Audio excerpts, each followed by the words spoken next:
Darling, going to bed now. Need anything? No, my love. Good night. 6 months ago, Hajun's life changed forever. An accident left him blind and helpless. At least that's what everyone believes. But in a house full of secrets, sometimes the person who can't see sees everything. 8 months earlier, Ryu Hajun was untouchable. He had built the Ryu Collective from nothing, a single import license his father left behind when he died, broken ashamed in a rented apartment in Seoul, into the most feared private syndicate in Houston's energy corridor. $3.1 billion across oil logistics, real estate, and the kind of back-channel infrastructure that kept Houston's power structure running quietly. He had done it without inheritance, without connections, without anyone handing him anything. And 4 years ago, he had married Zuri Adeyemi. She was a senior contracts attorney at Caldwell and Bryce, the firm that handled the collective's legal exposure across 3 states. Sharp, precise, beautiful in the way of a woman who had never needed anyone to tell her so. She walked into a negotiation room and changed its temperature.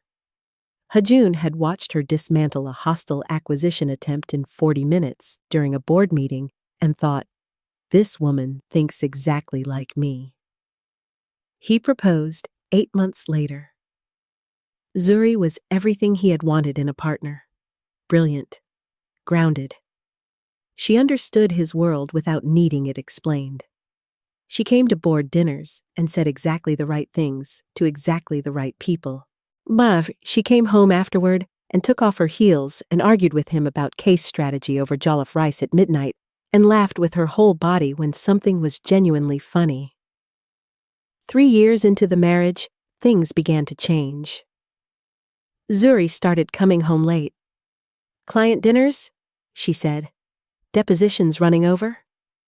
Hajun noticed the way she angled her phone when she typed, the way certain calls sent her to the back garden, the way she sometimes looked at him across the dinner table with an expression that arrived and vanished too quickly for him to name. He told himself he was being paranoid. He was a man whose entire professional life ran on suspicion. It was natural to bring that home, natural to see patterns where there were none. Until the evening he came back early from a collective board meeting that ended an hour ahead of schedule. He heard voices in the study. Low, close. He opened the door. Zuri was standing by the window. Across from her, leaning against the bookshelf with the casual comfort of a man completely at home, was Ryu Tae-sung, his younger brother. They stepped apart when Hajun entered. Nothing explicit, nothing he could point to and name, just the specific quality of 2 people rearranging themselves. Zuri smiled, said Tae-sung had stopped by to drop off documents. Tae-sung said the same. The documents were on the desk. Real, legitimate collective paperwork.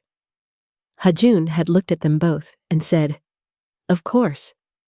He hadn't slept that night. He didn't go to his head of security immediately. That was not how Hajun operated. He watched first, quietly, carefully.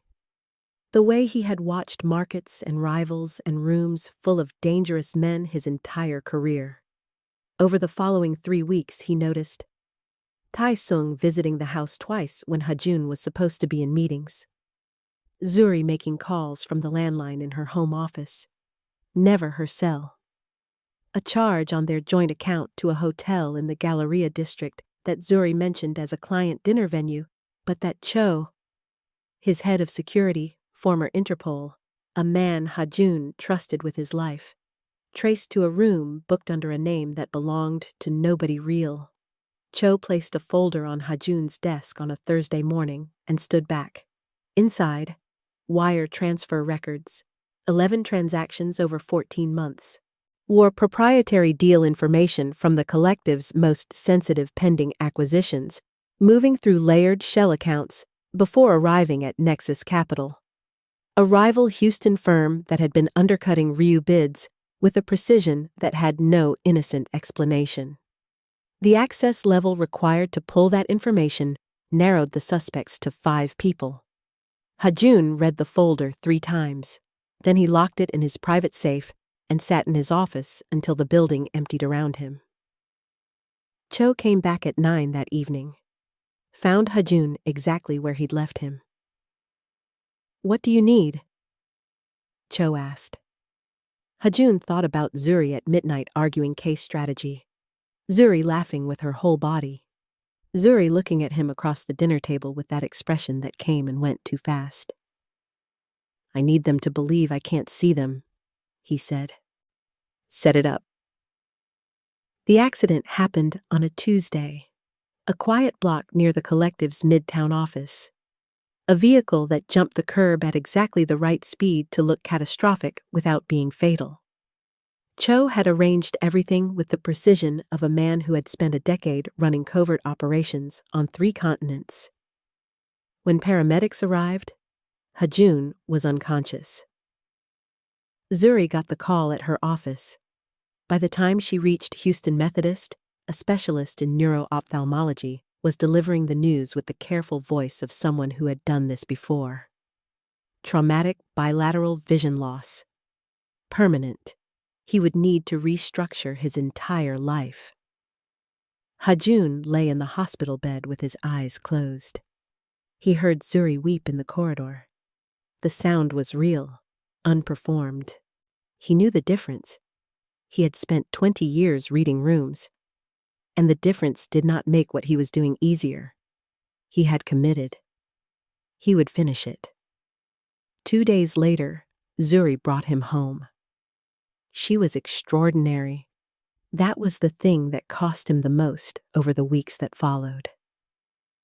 Hajun had prepared himself for performance, had told himself that whatever care Zuri showed would be calculated, managed, the behavior of a woman maintaining her position while she completed her plan.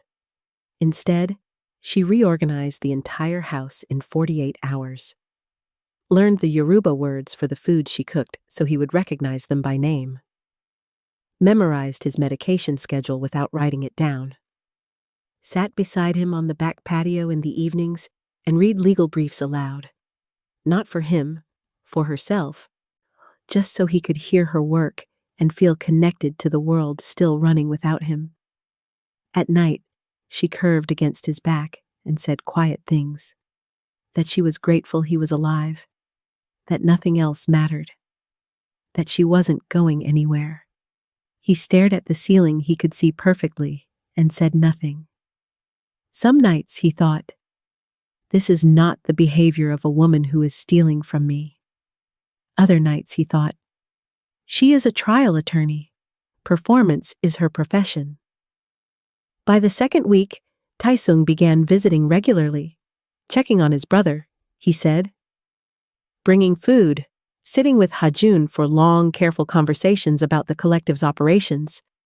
Asking questions, Hajun noted, that went slightly beyond the concern of a grieving sibling and into the territory of a man taking inventory. Hajun answered everything with the vagueness of a man whose mind had been softened by trauma. Taesung left each time looking satisfied.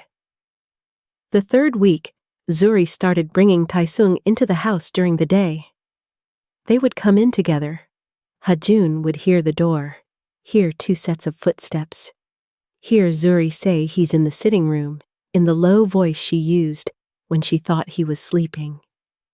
They would move through the house with a familiarity that had stopped being cautious. They walked past him sitting in his chair by the window, completely ignoring his presence, like he was furniture, like he was already gone. Hajun sat completely still through all of it, eyes behind dark glasses, hands resting on the chair arms, his face showing nothing. But he was documenting everything. Before the staged accident, the Cho had installed cameras throughout the entire house, hidden, sophisticated, feeding to an encrypted server that only Cho could access. Voice-activated recorders in the sitting room, the study, the kitchen. Hajun's phone, operated through a single earbud Zuri believed was a hearing assistance device. Logged every timestamp, every name, every detail. By week 4, Hajun had discovered something worse than the affair. Zuri was working with Tae-sung's lawyers to build a case for financial guardianship. Since Hajun could no longer manage his own affairs, they were positioning Tae-sung as next of kin, as the only remaining Ryu with capacity, to assume control of the collective's operational accounts. Everything Hajun had built, and then one afternoon, me sitting completely still in his chair while Zuri and Tae-sung talked in the kitchen, believing he was asleep, he heard Tae-sung say it plainly. Once the guardianship clears, we move him to a care facility. Somewhere quiet. Good staff. He'll be comfortable, and will finally be free. Zuri was silent for a moment. Then, how long? Tae-sung. 6 weeks? Maybe 8? Hajun's hands tightened on the chair arms. His face showed nothing. He waited until he heard them go upstairs, to his bedroom, to the room where he and Zuri had slept for 4 years. And then he sat in the silence of his own house and finished building the case in his mind until it was airtight. That night, after Tae-sung left, and Zuri came downstairs and touched his shoulder and said, "Dinner's ready, my love." Hajun stood and followed her to the table and ate everything she placed in front of him. He was nearly ready. The dinner party was his idea. He framed it as a milestone, 2 months since the accident. A gathering of the people who mattered, family, the collective's inner circle, close friends, to show that Ryu Hajun was still present, still connected, still the center of something that would not collapse without him. Zuri thought it was a wonderful idea. She planned everything. The collective's senior partners, Tae-sung, family friends, business associates, 40 guests. She chose the catering herself.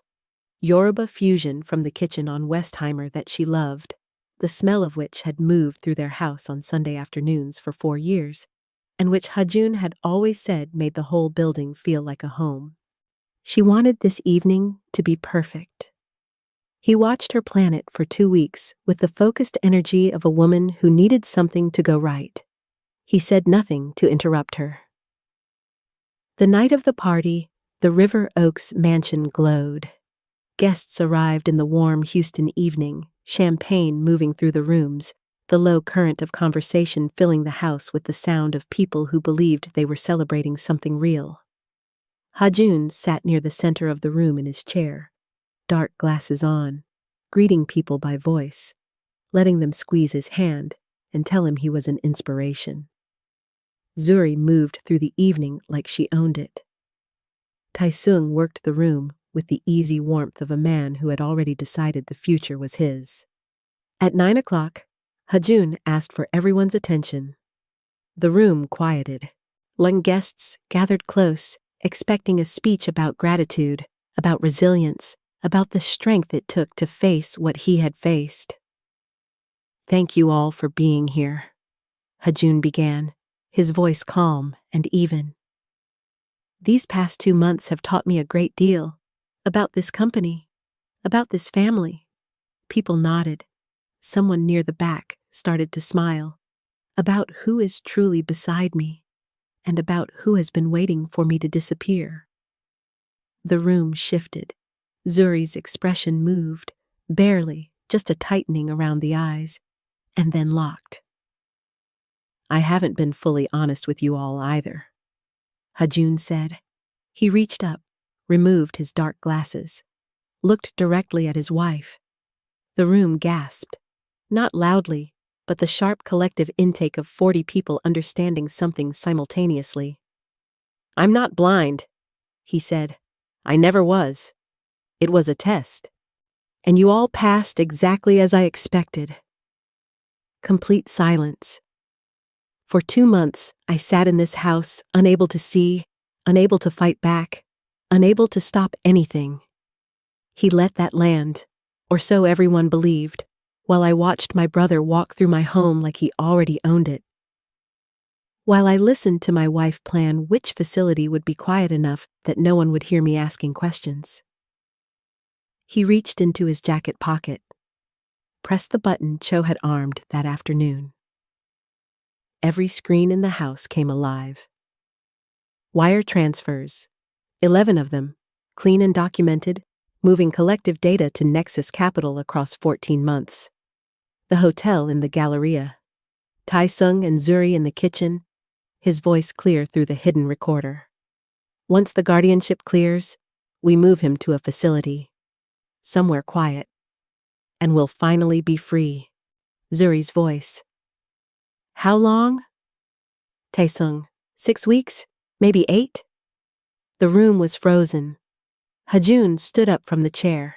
He looked at Taesung first. His younger brother had gone completely still, the charm evacuated from his face, what remained underneath small and exposed. You were given everything I could give you, Hajun said quietly. A position, a salary, a name that opened every door in this city. And you used it to take the one thing I asked you never to touch. Taesung opened his mouth. Don't, Hajun said. He turned to Zuri. She was looking back at him with her eyes fully open. Not performing, not calculating. Something more final than either, the expression of a woman who had made a decision she couldn't unmake and had always known, somewhere beneath everything, that this moment was coming. You understood this business better than anyone I've ever trusted, Hajun said. You understood me, and you used that to build the most precise case against me that anyone ever has. Hajun, my lawyers are in the room, he said. They've been here all evening. 2 figures stepped forward from the edges of the gathering. One placed an envelope in Taesung's hands. One placed an envelope on the table in front of Zuri. Divorce filing, asset freeze. Federal criminal referral, submitted that afternoon to the FBI's Financial Crimes Division. Zuri looked at the envelope. Then at Hajun. The composure held. She was too good for it not to. But something behind her eyes broke open for just a moment. Something that looked less like guilt and more like grief. And then it was gone. She stood, straightened her dress, picked up nothing from the table. Walked through the silent room, through the entrance hall, through the front door. The house listened to her heels on the hardwood. The door closing. The particular silence that follows when someone who was supposed to stay has gone. Hajun put his glasses back in his pocket, looked at the room full of people who now knew everything. The evening is over, he said. Thank you for coming.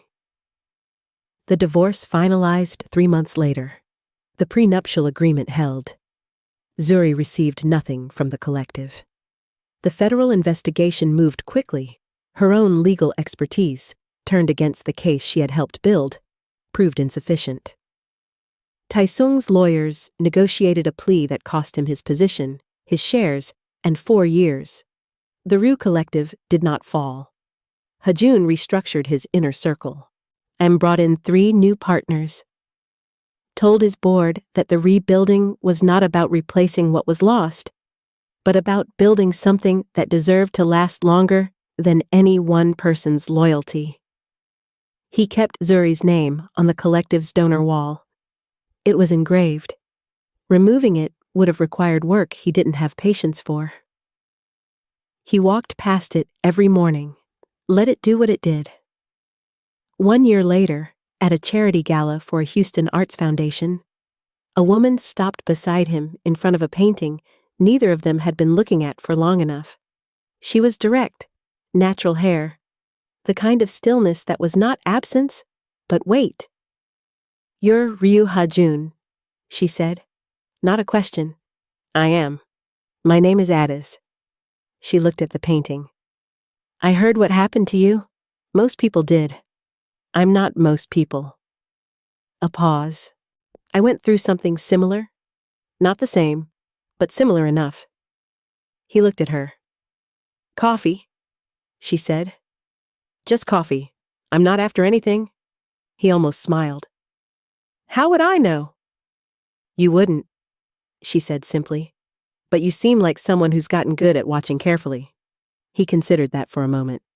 "One coffee," he said. "We'll see." For the first time in longer than he could honestly measure, something in Hajun's chest loosened slightly. Not trust. Not yet. Something smaller and more honest than trust. The willingness to look. He kept his eyes open this time. That, he had decided, was where everything real had to start. The man who pretended to be blind saw everything. What he learned was that the most dangerous blindness was never in his eyes. It was in his certainty that the person beside him could not be the one. He would not make that mistake again. This time, he saw clearly from the beginning, and that made all the difference. 3 months after the divorce, Houston had not forgotten.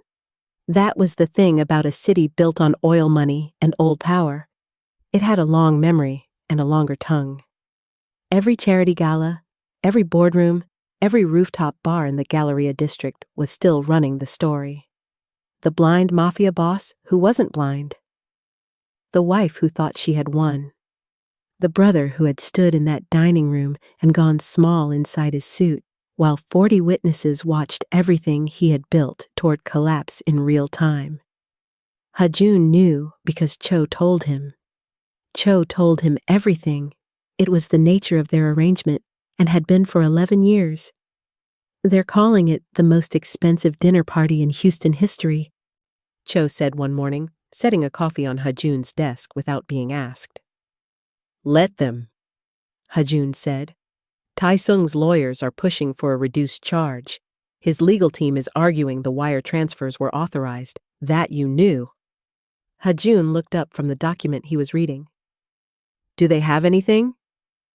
"Nothing that holds. Your records are clean. Then let them push." Cho nodded. Started to leave. "Cho. Sir. Zuri's case. Where does it stand?" Cho turned back. His expression did the thing it did when he was calibrating how much to say. "Her firm dropped her 2 weeks after the filing. She's retained outside counsel. The federal exposure is significant. The conspiracy charge alone carries 7 to 10. Her attorneys are in preliminary discussions about cooperation." Hajun was quiet for a moment. "Cooperation against Tai-sung?" "Primarily." "Yes." He nodded once, looked back at his document. "Keep me informed," he said. Cho left. Hajun sat with the document in front of him without reading it for a long time. He was thinking about Zuri's face at the party. That moment when the composure had broken open and something genuine had come through before she sealed it again. He had replayed that moment more times than he would admit to anyone, including Cho. Not from sentiment. From the need to understand it. What had that expression been? Not guilt. He knew guilt, had seen it in rooms full of men who had underestimated him and been caught. Guilt collapsed inward. What had moved across Zuri's face in that moment had the opposite quality. It moved outward, like something being released, like grief, like a woman who had already mourned something long before the room confirmed it was gone. He filed that thought where he filed things he didn't yet have language for, and returned to his document. The collective's restructuring took 4 months. Hajun worked 16-hour days through all of it. Not from urgency. The firm was stable, the immediate crisis contained. But because work had always been the architecture that held everything else in place, and right now, the architecture was what he needed most. He brought in a new CFO, a woman named Park Soren, who had spent 12 years running the financial division of a Seoul-based logistics conglomerate, and who had a reputation for being the most precise financial mind in the room, regardless of what room she was in. She arrived on her first Monday, reviewed 3 months of restructuring documentation, and told Hajun that 2 of his new operational protocols had gaps that a motivated adversary could exploit in under 6 hours. He had promoted her on the spot. His new head of operations was a Houston native named Darius, who had grown up in 3rd Ward and built a regional supply chain company that Hajun had been quietly watching for 2 years, before the divorce made him reconsider every assumption about loyalty and decide to build his inner circle from people whose hunger he understood, rather than people whose pedigree he trusted. The new senior partners were both women, one from Lagos, one from Busan, who had been operating in Houston's energy sector for years without the access their work deserved. Hajun had watched both of them handle pressure in rooms that were designed to make them feel unwelcome and had noted, with the precision he brought to everything, that neither of them had flinched. He wanted people who didn't flinch. By the 4th month, the collective was not just stable, it was moving. A major acquisition in the Port of Houston logistics corridor that Hajun had been positioning for 18 months, and which Nexus Capital had been trying to intercept using stolen information, closed in the collective's favor. The federal investigation into Nexus's use of proprietary data had quietly paralyzed the rival firm at exactly the moment when the deal required decisive action. Hajun signed the closing documents on a Thursday afternoon and sat in his corner office on the 43rd floor and looked out at Houston's skyline until the light changed. Cho knocked and entered without waiting. "Nexus filed for creditor protection this morning," he said. Hajun nodded. "Their principals are cooperating with the federal investigation. It's over." "It was over the night of the party," Hajun said. "This is just paperwork." Cho stood there for a moment in the way he did when he had something to say that wasn't operational. "What?" Hajun said.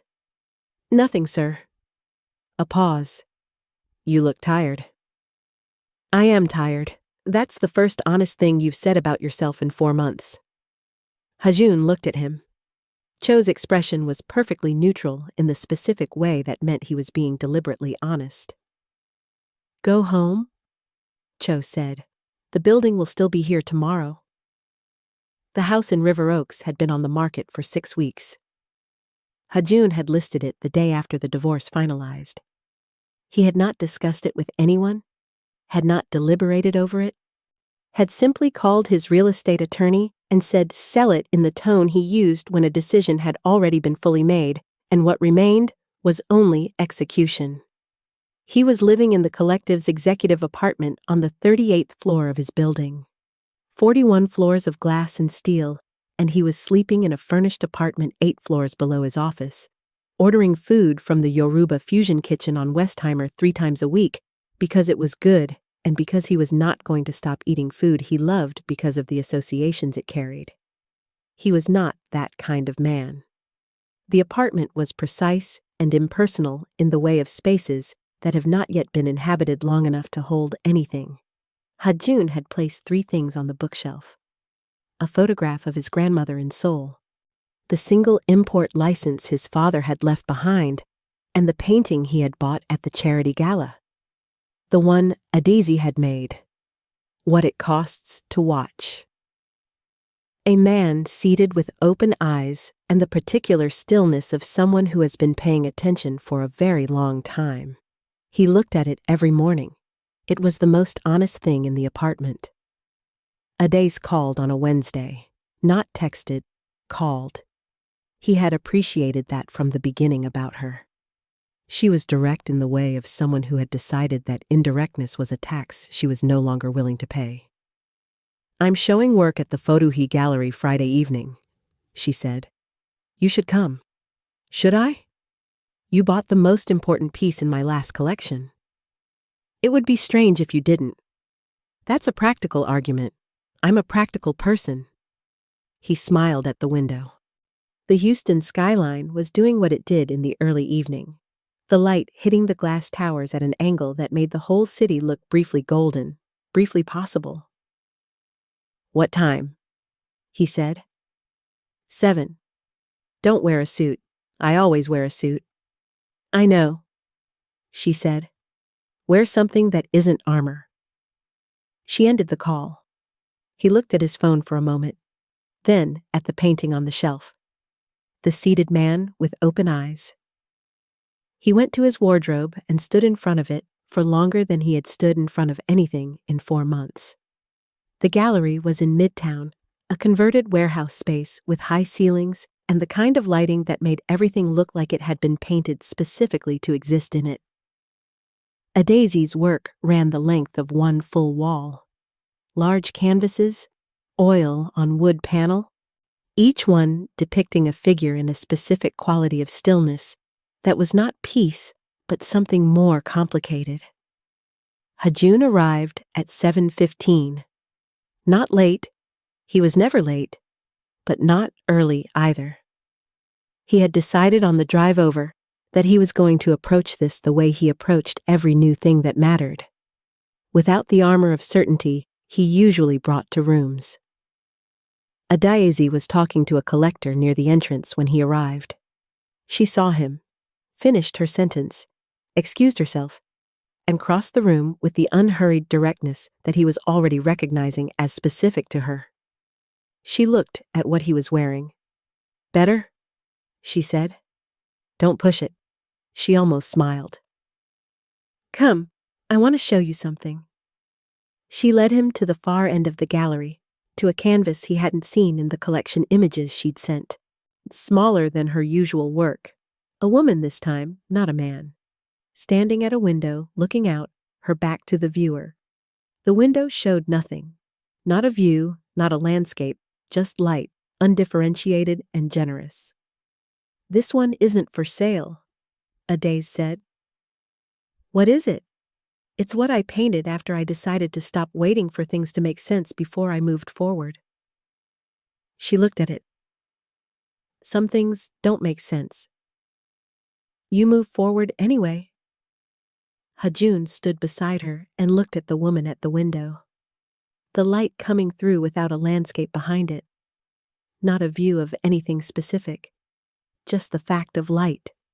The fact of a window. The fact of someone standing in front of it choosing to look. "How long did it take you?" he said. "After whatever happened to you. How long before you moved forward?" She considered the question honestly. He appreciated that she didn't answer immediately. "Too long," she said. "And then one day, I picked up a brush, and the waiting was just over. Not because anything had been resolved, because I was done letting the unresolved thing take up the space I needed for everything else." He nodded slowly.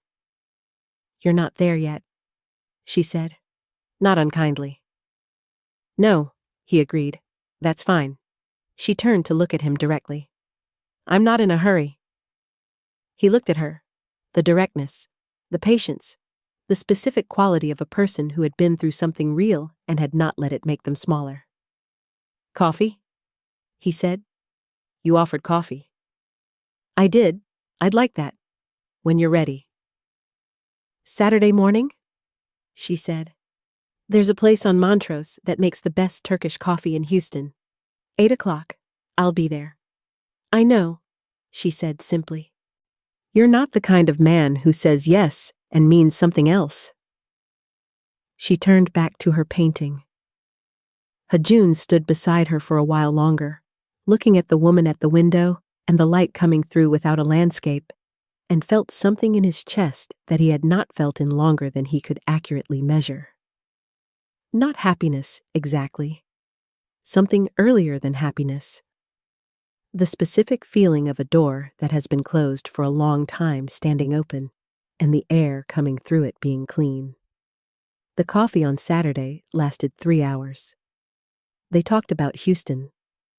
Both of them transplants who had chosen the city rather than been assigned to it, which created a specific kind of loyalty to its particular ugliness and heat, and the way it held contradiction without apology. They talked about Lagos, where Adaise had grown up, and Seoul, where Hajun had spent his first 18 years, and the specific texture of building a life in a country that had not been designed with you in mind. They talked about work. Adaise was preparing for a major institutional show. The Museum of Fine Arts had approached her about a solo exhibition, the kind of opportunity that arrives once and reshapes everything after it. She talked about it with focused energy and a thread of fear she didn't try to hide. And Hajun listened the way he listened to things that mattered, completely, without assembling his response while she was still speaking. They did not talk about Zuri. They did not talk about whatever had happened to Adiz. Those were not Saturday morning conversations.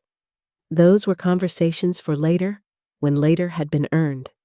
When they finally stood outside the coffee shop on Montrose in the Houston morning, already warm, already luminous, the city doing what it did.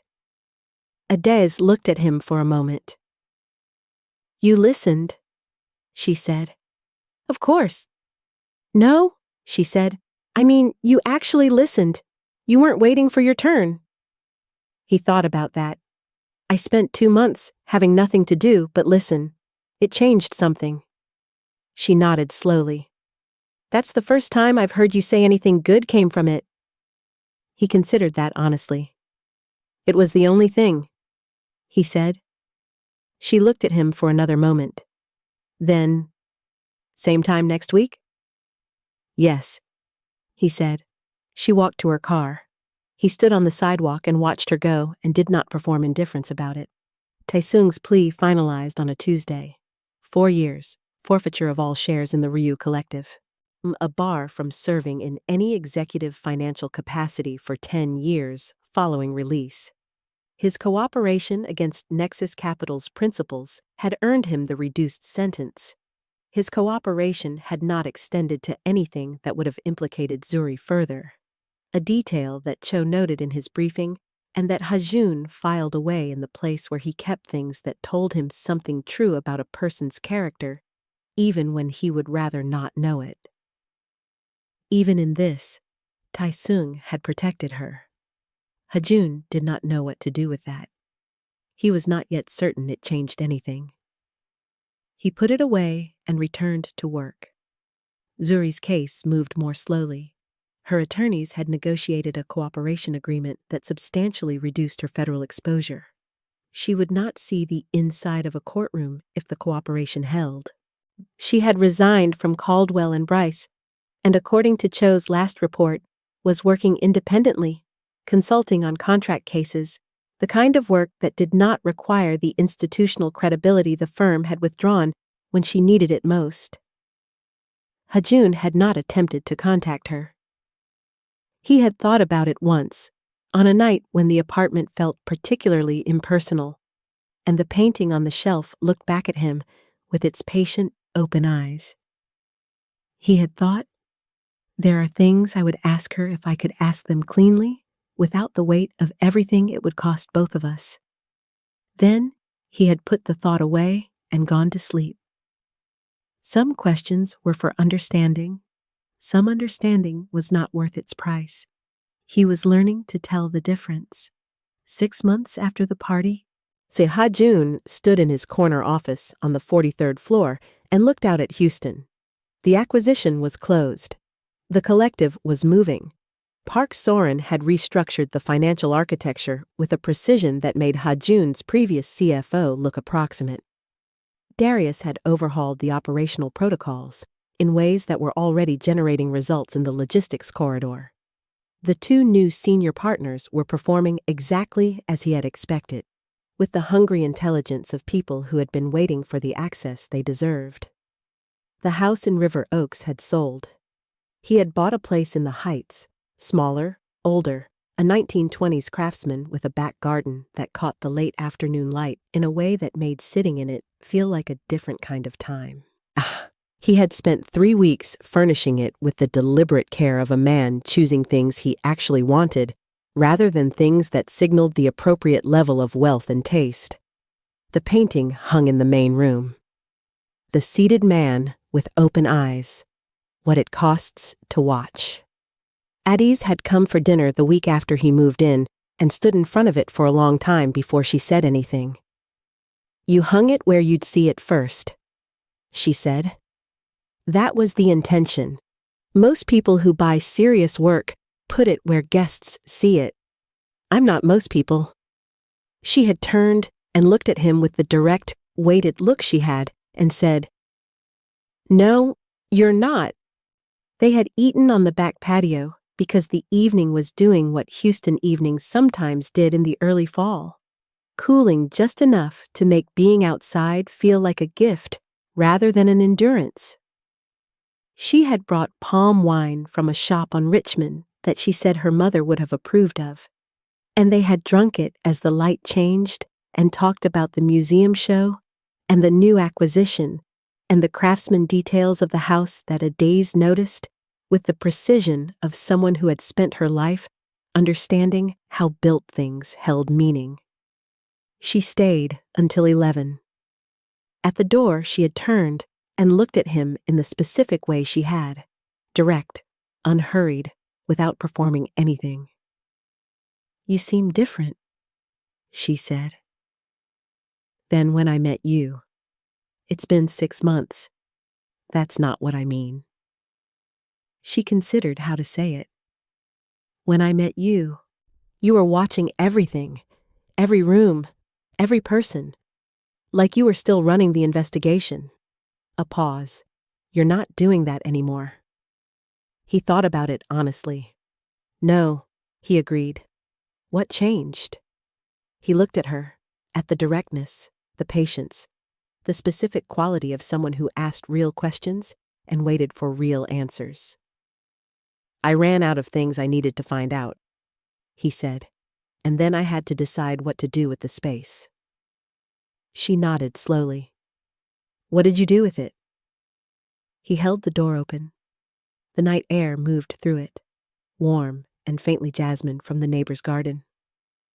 "I'm still deciding," he said, "but I think I'm deciding in the right direction." She looked at him for one more moment. Then she smiled, fully, without reservation. The kind of smile that belonged to someone who had decided that life was too short for partial things. "Good," she said. She walked to her car. He stood in the doorway and watched Houston hold its breath in the particular stillness of a late evening. The city lights low and warm. Everything that had happened in the past year sitting somewhere behind him in the house. Present, but no longer occupying every room. He was not done healing. He knew that clearly. But he was done pretending he wasn't. He closed the door, went back inside, sat in front of the painting for a while in the quiet of his own house. The man with open eyes looked back, patient, still, watching the right things now. The museum show opened on a Friday in November. Houston does November the way it does most things, incompletely, the heat not fully gone, the air carrying just enough cool to make people believe winter is coming, while the afternoon sun reminds them it is not done yet. The Museum of Fine Arts had given Adiz the East Wing. 4 connected galleries, high ceilings, the kind of institutional endorsement that arrived once in a career and restructured everything before and after it. Hajun arrived at 7. The rooms were full. Houston's art world, its philanthropic circuit, its quiet money, all of it present, moving through Adiz's work with the particular reverence that serious art commands from people who have learned to recognize it.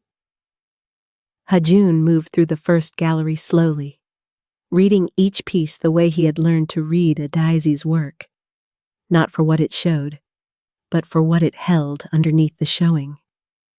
The figures in her paintings all had the same quality: stillness that was not peace, openness that had been earned rather than given, eyes that had seen something real and had not looked away from it. He stopped in front of a new piece he hadn't seen before. Large canvas, a man and a woman standing side by side, not touching, both looking forward, not at each other, at whatever was in front of them. The quality of the painting was not romantic. It was something more serious than romance, more durable. 2 people who had each been through something and had arrived, separately and then together, at the same quality of open-eyed attention. The card beside it read, After. No other title. He stood there for a long time. You found it. A daze appeared at his elbow. She was wearing something deep green that made her skin luminous under the gallery lighting. And she had the focused brightness she always carried when her work was in a room and the room was receiving it honestly. When did you paint this? He said. 3 months ago. After things became clearer, she said simply. He looked at the two figures. The quality of standing together without leaning. The forward gaze. The specific texture of two people who had decided to be present without demanding that the other person carry their history. It's the best thing in the show, he said. I know. Not arrogance. Accuracy. Is it for sale? She looked at him sideways. Who would you be buying it for? He considered the question with the honesty it deserved. For the house, he said. For the room where I sit in the mornings. So that what I see first is what's possible. Not just what things cost. She was quiet for a moment. It's not for sale, she said. He nodded, accepted that. But, she said, I painted a smaller version. Same composition. Different scale. A pause. I was going to give it to you, if the evening went well. He looked at her. Is the evening going well? He said. She looked back at him with the direct, weighted look that he had come to understand was her version of complete honesty. Yes? She said. I think it is. The federal case against Nexus Capital closed in December. 3 principals entered guilty pleas. The firm was dissolved. The stolen information that had been used to undercut Ryu Collective bids across 14 months was entered into the court record, along with documentation of its source, its transit, and its use. A paper trail so complete and so damning that the defense attorneys had advised their clients within the first week of discovery that resistance was not a viable strategy. Ha-Jun read the closing documents in his office on a Thursday morning with Park Soren and his legal counsel present, signed where he was required to sign, and said nothing ceremonial about it. It was paperwork. The thing itself had ended the night of the party. There's one more item, his legal counsel said. Her name was Yoon Ji-soo, 61 years old, 30 years of practice, and the least sentimental person Ha-Jun had ever trusted with anything important. Zuri's cooperation agreement was formally accepted this morning. Her federal exposure is resolved. She's clear. Ha-Jun was quiet for a moment. All of it? The conspiracy charge is dropped. The cooperation was complete and verified. Ji-soo paused. She gave them everything, Ha-Jun. More than they asked for. He nodded once. Thank you, he said. Ji-soo and Park Soren left. Cho stayed, the way he always stayed when something required the kind of conversation that happened after the room emptied. She didn't have to go that far, Cho said. No, Ha-Jun agreed. She could have given them enough to satisfy the agreement and held back the rest. I know. She didn't. Ha-Jun looked out the window. Houston was doing its December thing, bright and cool and refusing to commit fully to winter. The sky a clean, hard blue over the glass towers. She was always thorough, he said.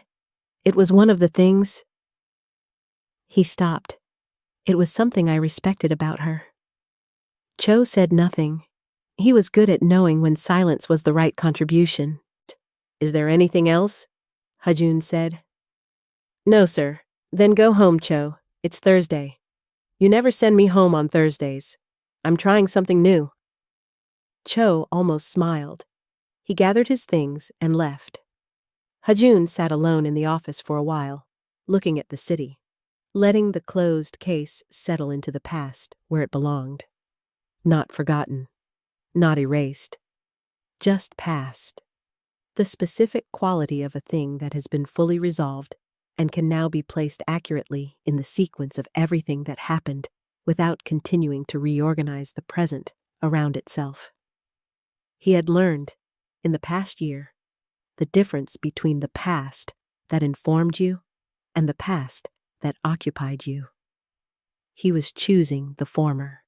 Christmas came the way it always came in Houston, with lights strung on palm trees and a population that had agreed collectively to pretend the 60-degree weather was winter. Hajun spent it quietly. His grandmother called from Seoul, 83 years old and entirely unchanged, her voice carrying across the distance with the brisk warmth of a woman who had survived enough to know that survival was not the impressive part. What you built after it was. "You sound better," she said. "I am better." "The woman?" she said. His grandmother had never been indirect about anything. "Her name is Ades." "Nigerian?" "Yes." A pause in which he could feel her recalibrating. "Is she serious?" "She's the most serious person I've ever met." "Good," his grandmother said. "You need serious. You always confuse beautiful with serious. They're not the same thing. I know that now. You knew it before. You just forgot." The brisk warmth in her voice. "Don't forget again. I won't. Come to Seoul in the spring," she said. "Bring her. That's fast." "I'm 83, she said. "Everything is fast." He laughed, actually laughed, the kind that arrived without being managed. And she made the sound she made when she was satisfied, and they talked for another hour about nothing important and everything true. He hung up and sat in the back garden of the craftsman house in the Heights, the Christmas lights his neighbor had strung along the fence, casting a low, warm glow across the grass, the Houston night doing its mild and luminous thing around him. He thought about his grandmother's words. You knew it before. You just forgot. He had forgotten a great deal.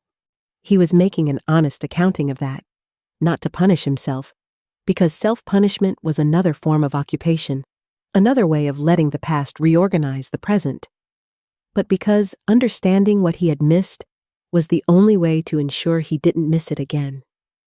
He had built the collective with the precision of a man who trusted no one completely and therefore controlled everything. He had brought Zuri into his life and given her access to his business, his strategies, his mind. Because she thought like him. Because she understood him. Because the intimacy of being genuinely understood was so rare and so necessary that when he found it, he had held it without examining whether he was offering the same thing in return. Had she known him the way he had known her? He sat with that question honestly. While he had been knowable to her professionally, strategically, she had understood how he thought about business, about risk, about the architecture of power.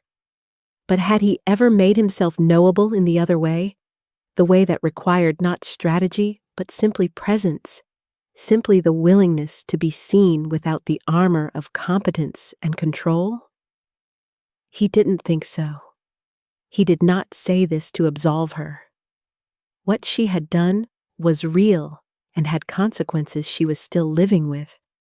But understanding his own contribution to the distance between them was not absolution. It was accuracy. And he had always chosen accuracy over comfort. He would not make the same error twice. Not with Ades. Not with anyone. January arrived with a commission. The Museum of Fine Arts, energized by the success of Adaz's show, approached the Ryu Collective about a partnership. A 3-year funding arrangement supporting emerging artists from the African diaspora in Houston. The program would provide studio space, exhibition opportunities, and living stipends for 6 artists annually. Hajun reviewed the proposal on a Monday morning and approved it by Monday afternoon. Park Soren raised an eyebrow at the speed. "It's a good investment," Hajun said. "In what?" He thought about it honestly. "In the kind of city I want to be building in," he said. She looked at him for a moment with the assessing directness that had made him hire her. You've changed, she said. People keep telling me that. It's not a criticism. I know. He looked at the proposal. Get it done. I want the first cohort selected by March. She took the folder and left. Hajun turned to the window. The city was doing its January thing. Cool enough now to be genuine, the light lower and cleaner, Houston stripped back to something more honest than its usual performance of itself. He had a meeting with Addie's at noon. They were having lunch at a place on Westheimer she had been telling him about for weeks, a small Nigerian restaurant run by a woman from Enugu who had been cooking in Houston for 20 years and whose pepper soup, Adays claimed, was the best argument for the city's existence. He was looking forward to it with the uncomplicated anticipation of a man who had decided to allow himself uncomplicated things. That was new, not the things themselves. Pepper soup, a lunch, an afternoon with someone whose company he genuinely valued. Those were simple. What was new was the allowing. The absence of the management he had previously brought to everything, including pleasure. The decision to simply be present in a good moment without already preparing for the moment after it. He was practicing this. He was not yet expert at it, but he was practicing. The lunch lasted 2 hours. The pepper soup was everything Adays had said it was. The woman from Enugu came out of the kitchen when she recognized Adays. They embraced with the warmth of people who had been feeding each other in various ways for years, and brought them a second course nobody had ordered, setting it down with the authority of someone who had decided they needed it and was not interested in debate. Hajun ate everything. Adays watched him with the quiet amusement she sometimes had. You're eating like you mean it, she said. I always eat like I mean it. You didn't used to. When I first met you, you ate like it was a task. He considered that. It was accurate. Food had been fuel for most of his adult life, something to be managed efficiently so the real work could continue. Zuri had tried to change that, had cooked for him, had chosen restaurants with the care of someone who understood that eating together was its own form of intimacy, and he had received it without fully receiving it. I'm paying more attention, he said. To food? To everything that's actually in front of me. She looked at him across the table, the direct look, the weighted look, the look that asked real things. Are you happy? She said. He thought about it honestly. Not the polished answer. The true one. I'm becoming someone who can be, he said. I think that's the right order. She nodded slowly. Yes, she said. That's the right order. They stayed at the table long after the food was gone, talking about the museum program and the spring cohort and a trip she was planning to Lagos in February to visit her family, and whether he would consider coming, because her mother had apparently already decided she wanted to meet him, which Adays delivered with the matter-of-fact directness of someone reporting a logistical development rather than a significant personal statement. Your mother, he said. She saw the newspaper coverage. She has opinions. About me specifically? About the situation generally. She's Igbo. She has opinions about everything specifically. He smiled. I'll come, he said. Adays looked at him. Just like that? Just like that. She was quiet for a moment. Then something moved across her face.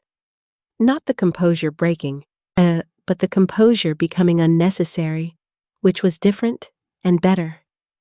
The specific expression of a person who has been braced for resistance and has just discovered it isn't coming. Okay, she said. Okay, he agreed. They walked back to their cars through the January afternoon, Houston cool and clean around them, and he reached for her hand without deliberating over it, and she took it without making it significant. And they walked like that for half a block in the simple, unremarkable way of two people who have decided the present moment is enough. In February, they flew to Lagos. Adays' mother, was 70 years old, small and precise, and possessed of the particular authority of a woman who had raised children and buried a husband and built a life on her own terms, and had no remaining patience for anything that wasn't real. She received Hajun in her sitting room in Lekki, looked at him for a long, careful moment, and said in Igbo something that Adaeze translated as, "He has the eyes of someone who has been through something." Then, to Hajun directly, in English, "Good. Men who haven't been through anything don't know how to be careful with what matters."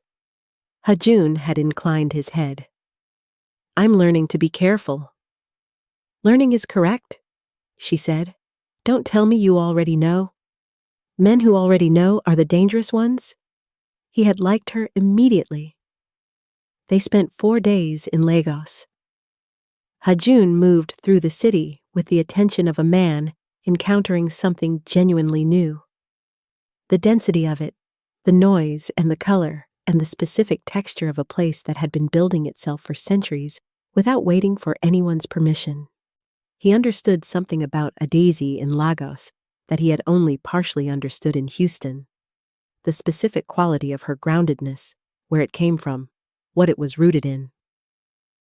She showed him the neighborhood where she had grown up, the school she had attended, the market where her mother still bought vegetables every Saturday morning, moving through it with the ease of decades, greeting people by name, stopping to inspect things with the focused attention of someone who knows exactly what she is looking for. On the last evening, sitting on the roof of Adaeze's childhood home with the Lagos night spread out below them, loud and luminous and entirely itself, she said, "What do you think?" "Of Lagos?" "Of all of it." He looked at the city, then at her. "I think," he said carefully, "that I spent a long time building things in a way that kept me at the center of them. Everything organized around what I could see, what I could control, what I could protect." He paused. "And I think that way of building has a ceiling. You can make it very strong and very tall, but it stays solitary. It stays defended." She was listening. "I want to build differently," he said. "I don't know exactly what that looks like yet, but I know it looks more like this." He gestured, at the city, at her, at the particular quality of the evening. Present, rooted in something real. Adaeze was quiet for a long moment.